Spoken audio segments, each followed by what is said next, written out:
Tonight, there's a major breakthrough in an Orange County cold case more than 3 decades old. Yeah, detectives have now identified a woman found along I-40 in 1990. CBS 17 Steve Sprach is digging deeper into how they did that.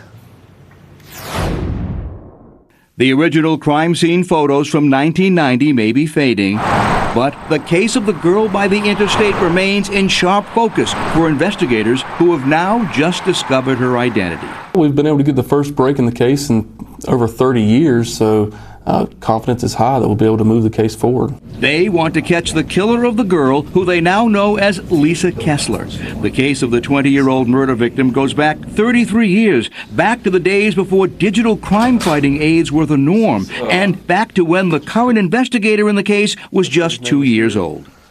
This is paperwork, follow-up tips from 33 years of work.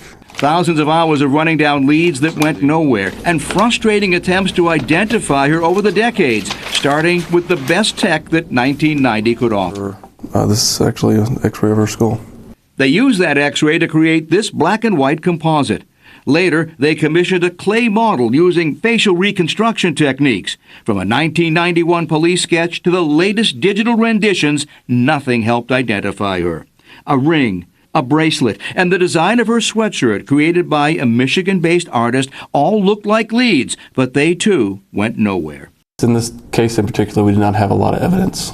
But one little bit of saved evidence came to be crucial. A tiny strand of hair was saved by the original detective. So investigator Dylan Hendricks tried what he termed was a last-ditch effort.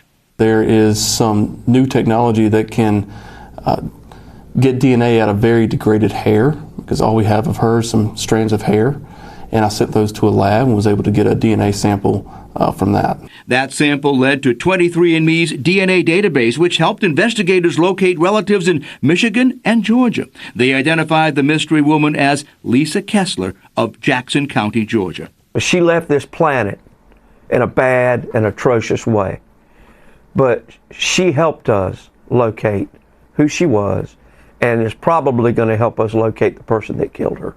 Decades after Lisa Kessler's lonely roadside death, investigators will use even more technology to look for the person who strangled her, putting all they know about the crime scene into modern databases. This was very unique. So now you've got a pattern that you can follow that'll hopefully take you to one where you know who the victim is and you have a suspect. Then you can start to limit those possibilities down.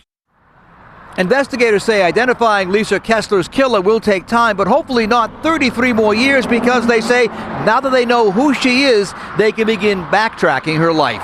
I'm Steve Sprach, CBS 17 News. Absolutely fascinating what technology can do now in solving these old cases. Especially with all these DNA testing systems, it has really changed the way that law enforcement moves forward with cold cases. One strand of hair. Yeah, hopefully they're able to find the person who did that. Absolutely.